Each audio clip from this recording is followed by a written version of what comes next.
স্বরাষ্ট্রমন্ত্রী মাননীয় তো বলতেই হবে, এটা তো রাষ্ট্রীয় পোস্ট, কিন্তু উনি একটা পরিষ্কার দ্বিচারিতা করলেন। সরকারি দল বিরোধী দল উভয়ই এখানে চরম মাত্রায় গণবিরোধী অবস্থান নিয়েছে। সংস্কার সম্পর্কে কিছুই জানে না, যারা সংস্কার শব্দটি এর আগে উচ্চারণ পর্যন্ত করেনি, যাদের রাষ্ট্র প্রকল্প দেশের মানুষের সামনে উপস্থাপিত পর্যন্ত হয়নি, তাদের মুখে রাষ্ট্র সংস্কারের পিআর ইস্যুতে আমরা দ্বৈততা দেখতে পেলাম, মতদ্বৈরথ দেখতে পেলাম, এবং সেটাকে ব্যবহার করে তারা নির্বাচনে আসবে কি আসবে না, নির্বাচনে কত সিট পাবে কি পাবে না, সেই বিতর্কে লিপ্ত হয়ে গেল। এখন আসেন আরো কিভাবে এটাকে ছোট করে আনা হয়েছে।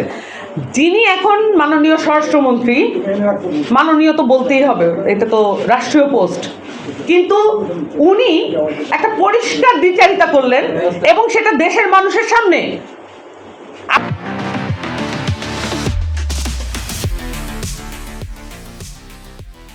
আপনার আমার এক্সপেকটেশন কিভাবে কমিয়ে আনা হয়, আমি শুধু সেই ব্যাখ্যাটা করছি যে উনি বললেন পার্লামেন্টে একটা স্বাধীন সংসদে, স্বাধীন সার্বভৌম দেশের একটা স্বাধীন সংসদে দাঁড়িয়ে উনি বলতে পারলেন যে শুধুমাত্র নির্বাচন আমাদেরকে দেবে না, এই কারণে আমরা এটাতে রাজি হয়েছি।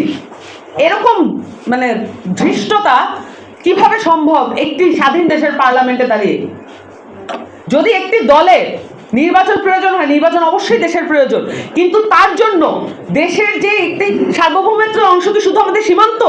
সার্বভৌমত্বের অংশ তো আমাদের সনদ, জুলাই সনদ, সেটাকে ভুলণ্ডিত করা, যেমনটা 90-এর গণঅভ্যুত্থানে যে প্রাপ্ত যে ত্রিদলীয় রূপরেখা, সেটাকে যখন ভুলণ্ডিত করা হয়েছে, সেটাকে আমাদের দেশের সার্বভৌমত্বকে লঙ্ঘন করে নাই?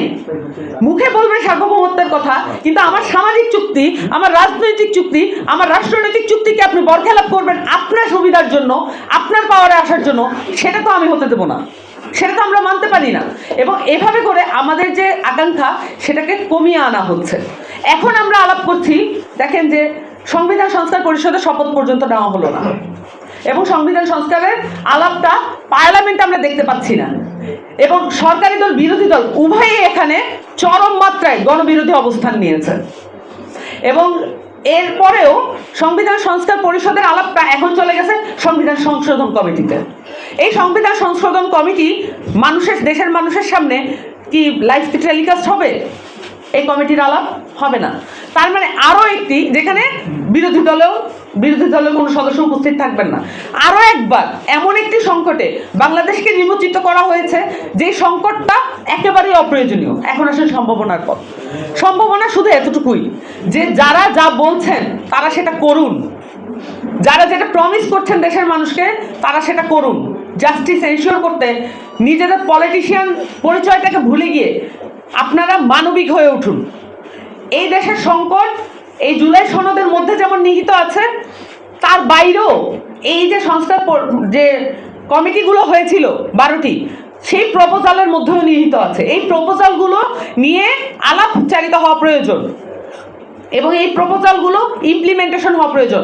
স্থানীয় সরকার সংস্কার কমিশন করা হয়েছে আমাদের দেশে। যেমন এখানে এই প্রস্তাবনায় প্রথম যে অংশটা, যে আমরা কেন্দ্রীয় শাসন কিভাবে আমরা এটাকে ডিস্ট্রিবিউট করব, বিকেন্দ্রীকরণ করব, এটা কি আমাদেরকে প্রদেশ ভিত্তিকই করতে হবে, নাকি এই কেন্দ্রীয় শাসন আমরা স্থানীয় সরকারকে পাওয়ারফুল করার মাধ্যমে এটা করতে পারি? এই আলাপচারিতা তো আমাদের মৌলিক রাষ্ট্রের আলাপচারিতা, কিন্তু এই আলাপচারিতা এখন কোন পলিটিশিয়ান কিভাবে হেঁটে বেড়াচ্ছেন, কি করছেন, কি বলছেন, কি ধরনের পপুলিস্ট মন্তব্য করছেন, সেটার মধ্যে তো এটা এই মানে আমাদের রাষ্ট্রের ভবিষ্যৎ নিহিত হতে পারে না। সম্ভাবনা এতটুকুই যে আমাদের দেশে অনেক তরুণ পলিটিশিয়ান এসেছেন, তাদেরকে যেটা করতে হবে, বাংলাদেশের মানুষের কথা যেটা ওনারা উপস্থাপন করছেন সেই মোতাবেক তাদের রাষ্ট্রনৈতিক প্রকল্পও চলতে হবে। উত্তরণের পথ সম্ভাবনার মধ্য দিয়ে আসলে এই রাস্তা তৈরি হবে। সিরাতুল মুস্তাকিমই সবচেয়ে সহজ পথ। সিরাতুল মুস্তাকিম এটাই যে আমরা যেটাতে ঐক্যমত্য হয়েছিলাম, এই জুলাই গণঅভ্যুত্থানের পরে যে ঐক্যমত্য কমিশন আমাদেরকে সুযোগটা করে দিয়েছে, যদিও এটা খুবই সীমিত, যদিও এটা শুধুমাত্র রাজনৈতিক দলগুলো, তখন আমরা বারবার বলেছি আদার স্টেক হোল্ডার, সামাজিক যে স্টেক হোল্ডার, ডাক্তার, ইঞ্জিনিয়ার, পেশাজীবী স্টেক হোল্ডারদেরকে আপনারা সমন্বয় করেন, কিন্তু তারা এটা করতে দেননি। কেন করতে দেননি? কারণ ইট উইল বিকাম এক গণপরিষদ দেন, গণপরিষদের এটা চেহারা ধারণ করবে, এই ভয়ে তারা এটাকে গ্রহণ করেন নাই। গণপরিষদের চেহারা গ্রহণ করাটাই তাদের জন্য অনেক বেশি এটা রাষ্ট্র ক্ষমতার যে তাদের যে ইচ্ছা রাষ্ট্র ক্ষমতা আরোহণ করার সেই ইচ্ছাটা এটা দিয়ে বাধা প্রাপ্ত হবে, এজন্য তারা এটা করেন নাই। কিন্তু গণপরিষদ গঠন করা ছাড়া বাংলাদেশে আর কোনো উত্তরণের পথ নাই।